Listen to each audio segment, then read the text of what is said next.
यह एक काल्पनिक प्रेम कहानी है, एक छात्र और उसकी ट्यूशन टीचर के बीच पनपते एहसासों की।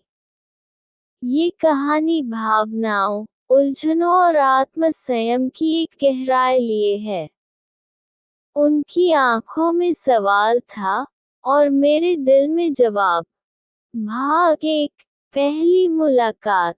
आकाश 12वीं का छात्र था, पढ़ाई में ठीक ठाक, लेकिन गणित उसका सबसे बड़ा दुश्मन था। माँ ने जबरदस्ती उसे पास के मोहल्ले में ट्यूशन लगवा दी। वहाँ पढ़ाने वाली थी राधिका मैम, उम्र कोई 26-27 साल, शांत स्वभाव की, बहुत सुलझी हुई। पहली क्लास में ही जब राधिका मैम ने उसे देखा, तो उसकी आंखों में झिझक थी, और दिल में उत्सुकता। वो सोचती थी कि ये लड़का बाकी बच्चों से थोड़ा अलग है, गुमसुम, मगर उसकी आंखों में एक अलग सी चमक थी। भाग 2, धीरे धीरे बढ़ता मेल। आकाश रोज ट्यूशन आता। शुरू में चुप रहता, लेकिन जब राधिका मैम ने एक दिन पूछा, तुम इतने शांत क्यों रहते हो, तो बस वहीं से कुछ बदल गया। अब वो पढ़ाई के बाद थोड़ी बातें भी करने लगा। कभी राधिका मैम उसके सवालों पर मुस्कुरा देती, कभी वो उनके बताए उदाहरणों पर हंस पड़ता। एक दिन राधिका मैम ने उसके लिए चाय बनाई, और वहीं से दोनों के बीच एक अनकहा रिश्ता बनने लगा।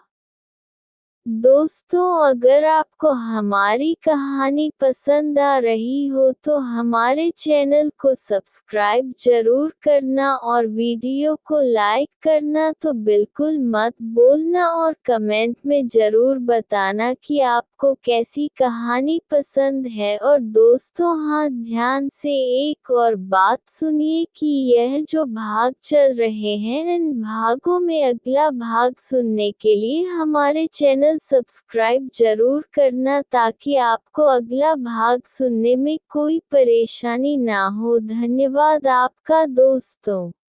भाग 3, एहसासों की उलझन। आकाश अब मैम की मौजूदगी में कुछ ज्यादा ही सजग रहने लगा।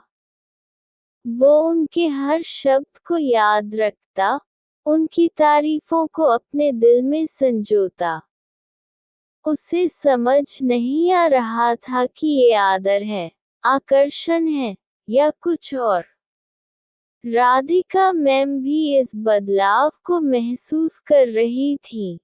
एक दिन उन्होंने कहा, आकाश, ये जो तुम्हारी आंखों में सवाल हैं, उनका जवाब हमेशा पढ़ाई में खोजना, किसी इंसान में नहीं। उनका इशारा साफ था। वो जान गए थी कि आकाश उन्हें पसंद करने लगा है। भाग 4, इम्तिहान सिर्फ किताबों का नहीं था। एक दिन आकाश ने हिम्मत करके पूछ ही लिया, क्या आपको कभी किसी ने इस तरह देखा है, जैसे मैं देखता हूँ? राधिका मैम कुछ पल चुप रही, फिर मुस्कुराकर बोली, हाँ, देखा है, लेकिन उस नजर ने मुझे आजाद नहीं, उलझन दी थी। और मैं नहीं चाहती कि तुम भी उन्हीं उलझनों में खो जाओ। उनकी बातों में नमी थी, लेकिन सच्चाई भी। भाग 5, विदाई और एक वादा। आखिरकार बोर्ड के एग्जाम आ गए। आकाश ने पढ़ाई में जान लगा दी। राधिका मैम ने उसकी मदद पूरी ईमानदारी से की, लेकिन खुद को उसके करीब नहीं आने दिया। आखिरी क्लास के बाद आकाश ने एक चिट्ठी दी। शायद ये प्यार नहीं था, शायद था भी, पर जो भी था, उसने मुझे बेहतर इंसान बना दिया। शुक्रिया, मैम। राधिका मैम ने चुपचाप चिट्ठी रख ली। कोई जवाब नहीं दिया, सिर्फ मुस्कुराई, जैसे वो जानती थी कि आकाश अब समझ गया है कि कभी कभी कुछ रिश्ते सिर्फ एहसास होते हैं, मुकाम नहीं। समाप्त, लेकिन अधूरी सी।